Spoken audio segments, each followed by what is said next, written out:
Madre mía. ¿Y ahora qué hacemos con esto? ¿Cómo se come? Madre. Sí, ¿no? Pues,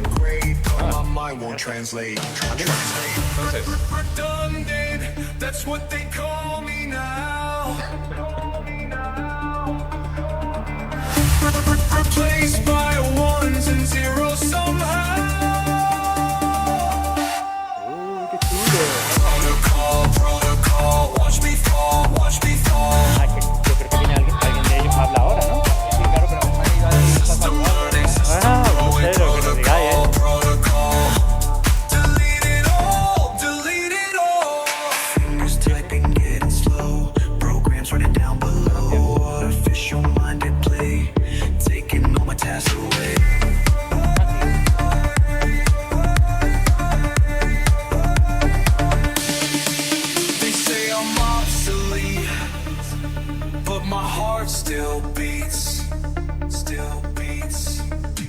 Bueno, pues un fuerte aplauso para el robot que ha entrado.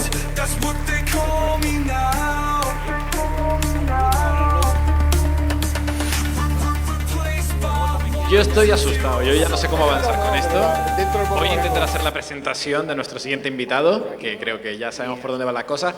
Hemos hablado mucho de inteligencia artificial, de cómo los agentes, cómo la IA en el mundo digital puede ser creativa, pero no habíamos dado el salto al mundo físico real, el embodiment que se llama, el encarnamiento de la inteligencia artificial, que vemos que está avanzando. Es bastante impresionante lo que acabamos de ver. Realmente, a nivel técnico, es una demo que hace 2-3 años hubiera sido muy complicado de poder realizar, de meter un robot a través del público con gente, que el robot no se caiga. Estamos todos deseando pegar una patada en el pecho, como hemos visto en las demos de YouTube. Nadie lo va a hacer, no sabemos cuánto cuesta, pero no creo que barato.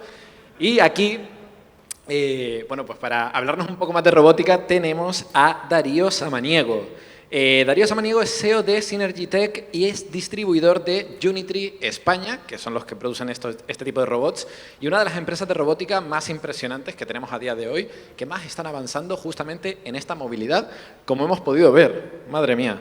Es referente en robótica humanoide en inteligencia artificial aplicada, lidera conferencias sobre ética, derecho, tecnología, con un enfoque multidisciplinar y humanista. Bueno, pues aquí tenemos a nuestro robot. Es un modelo G1 de Unitree. Nosotros somos Unitree España.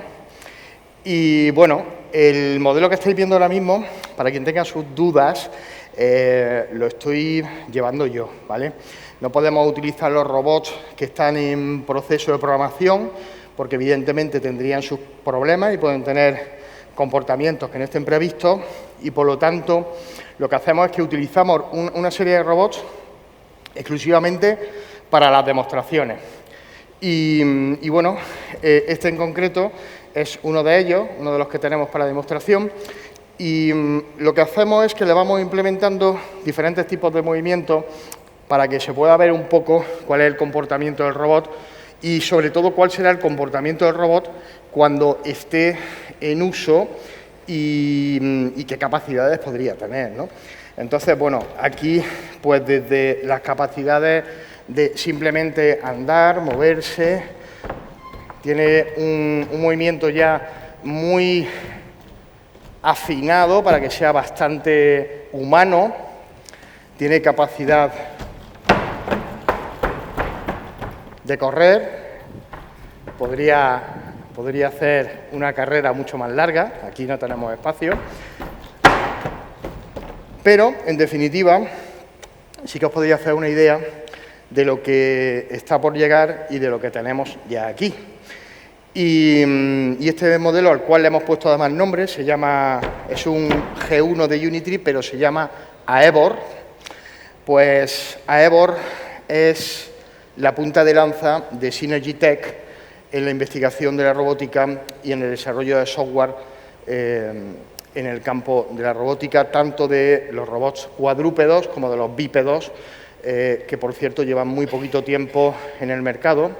G1 lo estamos programando menos de 4 meses. El primer modelo salió de fábrica en diciembre y bueno, y a partir de ahí pues empezamos a trabajar con él. Pero si os parece, yo voy a dejar un momentito aquí el mando Y me gustaría explicaros un poco en qué dirección va todo esto, ¿no? Porque al final, cuando nosotros empezamos a trabajar con la robótica, nos dimos cuenta de que son máquinas impresionantes, muy bien desarrolladas. Empezamos con los cuadrúpedos, después ya llegaron el primer bípedo, que era el H1, un robot de 1,80 m y 70 kilos, daba miedo. Y nos planteamos que teníamos que trabajar con un robot que no diese miedo. Entonces salió G1. G1 es un robot mucho más pequeño, más fácil de programar en ciertos aspectos, pero también, desde nuestro punto de vista y desde el punto de vista más importante de los psicólogos, es un robot mucho más amigable. Es decir, los sentimientos que despierta un robot como este no son los que despierta un robot más industrial. Y lo que queremos es que la robótica se pueda introducir entre las personas y lo haga de una forma natural. No queremos que la gente tenga miedo de los robots, no queremos la típica pregunta de ¿y si se le pone la luz roja, qué pasará? No, no va a pasar porque para eso estamos trabajando nosotros, pero sí que quiero decir algo que creo que es muy importante y quiero que lo interioricemos todos. El robot no deja de ser el espejo del alma de las personas. Todo aquello que llevamos en nuestro interior, al final, será lo que se refleja en ellos. Ellos no dejan de ser una creación humana y como creación humana van a tener lo bueno y lo malo. Por eso es importante que quienes nos ponemos a trabajar en la robótica y quienes nos ponemos a desarrollar ese software que al final va ayudado con inteligencia artificial y con toda esa tecnología que hoy en día nos está ayudando mucho a ir cada vez más rápido, por ejemplo, la computación cuántica, que nos ayuda a poder simular de forma mucho más efectiva y en procesos mucho más amplios. Todo esto que nos ayuda también tiene que llevar un fondo en el cual sepamos para qué queremos la robótica y por qué la robótica ha llegado. Nosotros empezamos a pensar qué podíamos hacer para que la robótica se acepte como algo del día a día, beneficioso y que no tengamos ninguna duda en que un robot puede estar cerca nuestra, que no tengamos miedo. Y pensamos que lo más importante para cualquiera de nosotros, para cualquiera, es nuestros seres queridos. Por lo tanto, entendimos que la ayuda a las personas puede ser importantísimo dentro del desarrollo de la robótica. También encontramos un camino más rápido para llegar a poder mostrar las habilidades de un robot sin tener que llegar a una programación muy avanzada que todavía llevará tiempo. Y la primera idea fue introducirle a este robot inteligencia artificial para que hablara. Y este robot todavía no, pero dentro de muy poco ya tenemos desarrollada una inteligencia artificial que va a permitir que pueda relacionarse, que cuando lo veáis podáis hablar con él y todo esto se puede aplicar. Una aplicación que nosotros entendimos que podía ser muy bonita es que estos robots se encuentren en aquellos lugares donde haya gente que necesita comunicación. Y se nos ocurrió que en residencias de mayores es un sitio donde a veces te encuentras a personas que simplemente les falta lo más básico, que es la comunicación. Y a lo mejor alguien dirá, qué pena que tenga que ser un robot el que hable contigo. Bueno, yo voy a plantearlo de otra manera.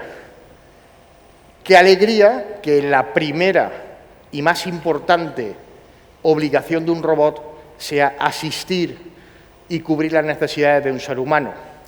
Y pensamos que era la dirección correcta y empezamos a trabajar por ahí. Con lo cual, el primer proyecto y más importante de Synergy Tech con Unitree Spain, que es la empresa que representa Unitree en España, es el proyecto de la robótica para ayuda a las personas. Con lo cual podremos ver aproximadamente en 1 año y medio el cálculo que tenemos. Podemos ver un robot que entrará en una residencia de ancianos, una residencia de mayores, se relacionará con la gente y además tendrá la capacidad de conocer a quien está en ese entorno. Podrá conocer a Paco, a Amalia, a Concepción, a Miguel y al resto de residentes, sabrá cuándo han nacido, por lo tanto, será capaz de conocer en qué ambiente aproximadamente, en qué época ese hombre se ha desarrollado, en dónde ha trabajado, qué cosa ha hecho. Y todo esto va a ayudar a que al final aumentemos el nivel de empatía que debería de tener una inteligencia artificial al tratar con una persona. La empatía no es una cuestión que surja de pronto, es decir, es un proceso en el cual el ser humano al final tiene unas percepciones que le permiten tener una confianza en el interlocutor y eso es lo que crea esa empatía. Todo será un proceso, pero tenemos que trabajar para que ese proceso ocurra. Y para que ese proceso ocurra, tenemos que trabajar muy bien con el tipo de inteligencia artificial que desarrollamos y con la comunicación que el robot tendrá con las personas. Pero además, imaginaros lo siguiente. Este robot irá provisto de dispositivos que por una parte ya existen, son dispositivos médicos que podemos encontrar muchos de ellos en hospitales y que nos va a permitir inmediatamente conocer a tiempo real las constantes vitales de esas personas que nos rodean. Lógicamente, todas estas personas tendrán que dar su autorización para poder ser monitorizadas, pero una vez que lo hagan, tendrán una ayuda inestimable que será un robot que conocerá cuál es su situación de salud.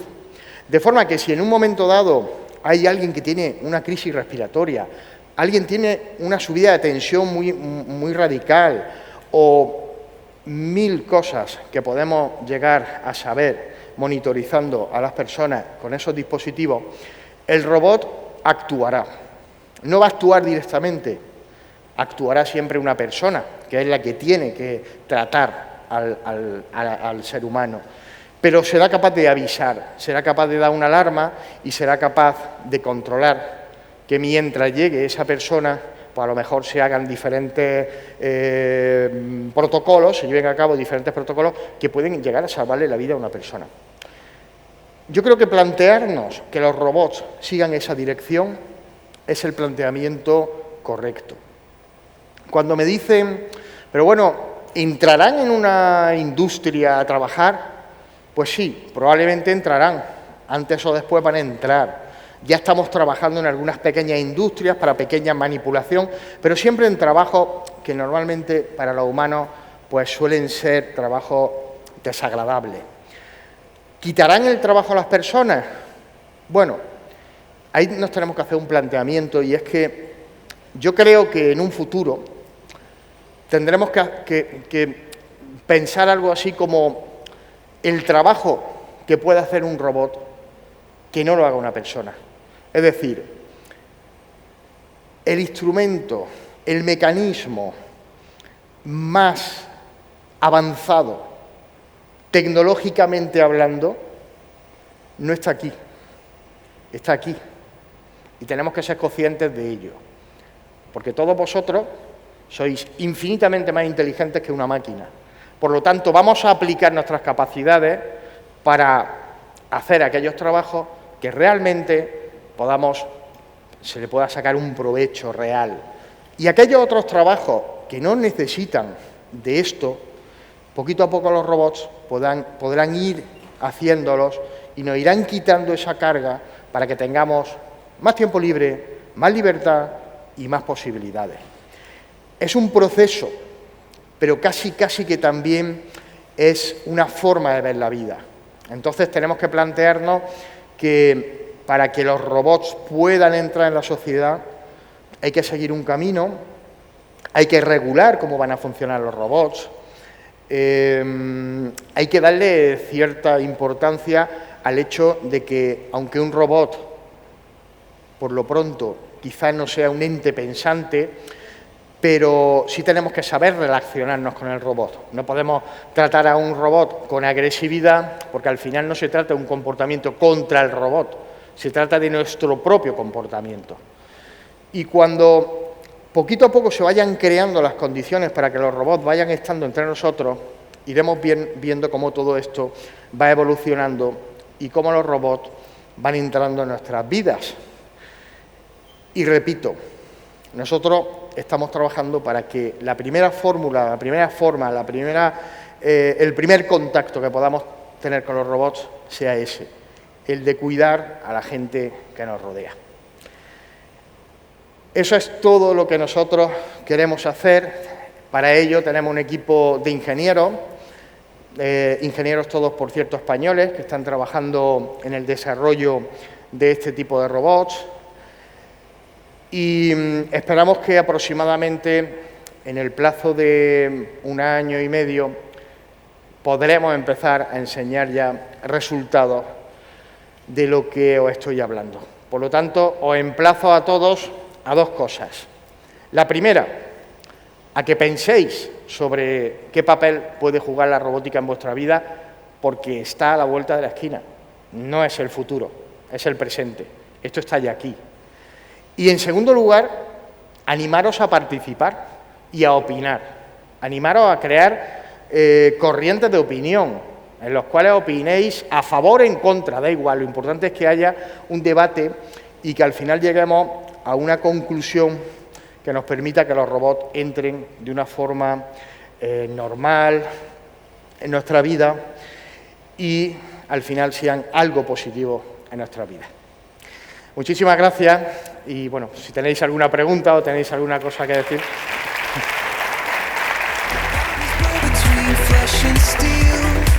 Vamos a tener la oportunidad de hacer una pregunta, así que claro.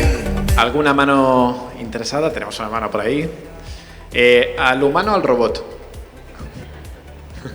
A ver si nos pueden acercar un micrófono. ¿Qué tal, pequeño? ¿Bien? Es tímido. Por el momento es tímido, sí. Hola. Sí. ¿Cómo de complejo es el entrenamiento? Es decir, ¿es muy complejo que un robot aprenda una capacidad que no viene de fábrica en términos de datos, de cómputo? Vale, te lo explico, es muy sencillo. Cuando nosotros recibimos el robot, la parte de programación que nosotros no hacemos es la básica, que es lo que estás viendo. Su capacidad de mantenerse en pie, que no es poco, es una parte muy importante y muy compleja. A partir de ahí hay 2 o 3 procesos. El primero, digamos que hay 2 que son paralelos, que son la programación, en la cual lo que hacemos es... Te voy a hacer una comparación que me gusta hacer porque es bastante fácil de entender para todos, ¿vale? Nosotros comparamos que el robot al final es como un niño, ¿no? Que al principio aprende a andar. Cuando llega, pues mira, ya se mantiene en pie, es capaz de andar, ¿no? Pero luego tiene que empezar a entender su entorno, con lo cual le facilitamos que entienda su entorno. ¿Cómo? Capacidad de mapeo, capacidad de reconocimiento de objetos, capacidad de diferenciar entre objetos animados y no animados, capacidad de distinguir cambios en su entorno. Todo esto, digamos, que es la primera fase de programación, que es la que estamos ahora mismo haciendo, ¿vale? Posteriormente empiezan ya las habilidades y paralelamente estamos desarrollando la inteligencia artificial. Ojo, la inteligencia artificial se desarrolla por el momento exclusivamente en el habla, en la capacidad de comunicación, pero al final del proceso la IA va a servir para manejar el robot, es decir, va a ser la interface. Por lo tanto, seguimos paralelamente hasta el final, que lo hacemos confluir. Pero mientras tanto, seguimos en la segunda fase de la programación, que es el aprendizaje de habilidades, que es lo que tú me preguntabas. El aprendizaje de habilidades es generalmente por repetición y requiere, algunas veces es por simulación. Existen algunos otros métodos que podemos utilizar, pero generalmente requieren muchísima repetición del mismo proceso y se introducen protocolos de inteligencia artificial para que vaya corrigiendo y para que al final se vaya haciendo una selección de procesos y de esos procesos él vaya mejorando los resultados. Es la parte más complicada, la más difícil y sobre todo la más larga y la que más energía consume, porque necesitamos poder de computación, por una parte. Por eso decía antes que estamos planteándonos ahora mismo la posibilidad de introducir la computación cuántica para ese proceso de repetición, porque sería una fórmula de avanzar más rápido en toda esa repetición de procesos. que con la computación cuántica se hace mucho más rápido. Yo no soy ingeniero, por eso permíteme que te lo explique a mi nivel. Podría un ingeniero darte una explicación mucho más exhaustiva, pero en definitiva viene a ser así. Una vez que hemos terminado esos procesos, lo que hacemos es que la inteligencia artificial la aplicamos ya directamente para que el robot pueda reaccionar a las órdenes que recibe y lo convertimos en la interface. Y a partir de ahí ya puede interactuar y el robot puede moverse y hacer cosas. De hecho, ya estamos practicando con él y ya hacemos cosas en inglés por el momento, pero le podemos pedir cada cosa y la hace. Con lo cual, poco a poco va evolucionando. ¿Otra pregunta? Vale. A ver el micrófono. Hola, ahora sí. Muchas gracias por la presentación y quería preguntarte si en el futuro, cuando se le introduzcan modelos de inteligencia artificial, con todo lo que estás comentando, ¿todos los modelos están en local o la idea es que se conecte a una nube donde se desarrolle lo que es la ejecución de dicho modelo? Vale, buena pregunta. A ver, en principio nosotros estamos trabajando en local por varias cuestiones. Quizá la primera es por seguridad. Es decir, tened en cuenta que nosotros también los modelos que desarrollamos al final los tenemos que comercializar. Muchas veces una pregunta clave es la seguridad, ciberseguridad del robot, y todo lo que sea salir de un modelo integrado a la nube, pues ya es abrir puertas que pueden crear ciertos peligros. Entonces, eso no quiere decir que yo no sea consciente de que al final iremos, obviamente, a un modelo que tenga que estar sí o sí integrado en la nube. Por una razón muy sencilla, y es porque al final la cantidad de información que tienes que introducir en el robot para que pueda desarrollar lo que ahora hace es enorme.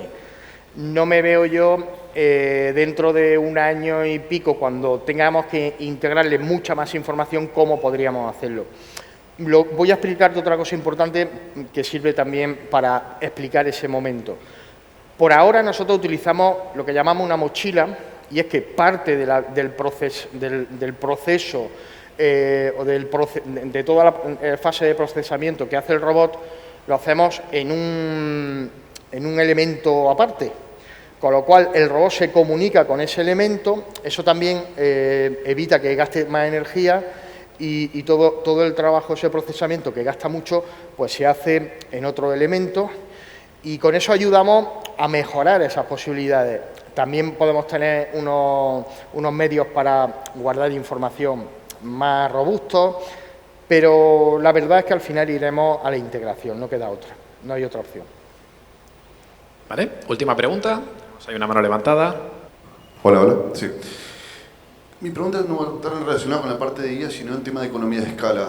Empresas como la vuestra, PAL Robotics y otras que hay a nivel europeo, sí, ¿cómo compiten con Boston Dynamics o economías tan fuertes a nivel robótica como Japón o China, con esta economía de escala, con modelos parecidos? Yo este modelo parecido he visto en Advanced Factory, en Mobile Congress. No me imagino cómo pueden competir a ese nivel. Vale, perfecto. Es una también muy interesante pregunta. A ver, para empezar, PAL Robotics es un héroe, porque meterse en donde PAL Robotics se metió en su día y ser capaz de desarrollar su propio modelo simplemente es admirable, y yo siempre lo reconozco porque creo que es un modelo que ojalá hubiera evolucionado a una fase mayor, ¿no? Nosotros hacemos un poquito de trampa, te lo tengo que decir, ¿vale? Nosotros estamos aprovechando un desarrollo con una empresa china, entonces estamos compartiendo, de forma que yo desarrollo el software, yo mejoro muchos procesos del robot, pero la base la tengo en China. Que sea un acuerdo en el que ambos vamos en el mismo, digamos, camino, es verdad, pero sí que lleva mucha razón en que si nosotros no tuviéramos ese respaldo, sería muy complicado hacerlo. Entonces, hoy por hoy, el caballo de batalla a la hora de competir está en que el resto de empresas que están desarrollando todavía no te dan el robot para que tú puedas operar con él, para que puedas programarlo, ni para hacer nada. Os voy a contar una pequeña anécdota y así de camino hago publicidad. En marzo del 2026 podréis ver una serie en Amazon Prime Video que se llama Day One, de ciencia ficción y es la primera serie que se ha hecho con robots de verdad. Y cuando Amazon Prime Video empezó a buscar robots, pues lógicamente fue a Boston Dynamics, fue a Figure, fue a Tesla y a muchos otros que hay muchos desarrollos hoy en día. Bueno, ninguno le pudo proveer de los robots. Y por casualidad la productora se puso en contacto con nosotros y nosotros le dijimos que sí, que nosotros le íbamos a proveer de los robots. Pues eso que ha pasado en este caso con Amazon Prime Video, marca un poco la realidad. Aunque mucha gente te enseña el robot todavía no está en disposición de usarse. Es más, esas compañías seguramente van a utilizar el robot, como el caso de Tesla, como una ventaja estratégica. Es decir, ellos lo van a utilizar para su propio negocio, van a obtener esa ventaja y después, al cabo de los años, ya liberarán para que pueda la gente comprar. Mientras tanto, ahí estaremos nosotros. Y esa será nuestra ventaja competitiva.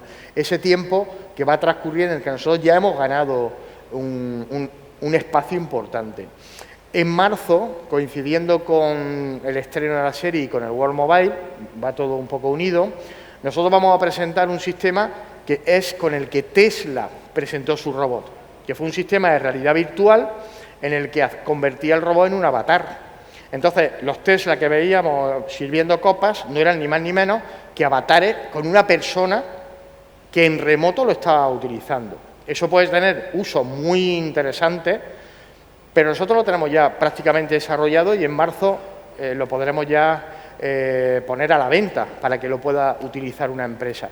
Pues esas son nuestras ventajas a la hora de competir. Imaginación, no hay otra, imaginación. Bueno, totalmente increíble y ahora sí, vamos a darle un fuerte aplauso a Darío y al robot. A él. ¿Cómo lo sacamos? Vamos, pequeño, para casa. A la caja, venga, vamos. Mira cómo aplaude.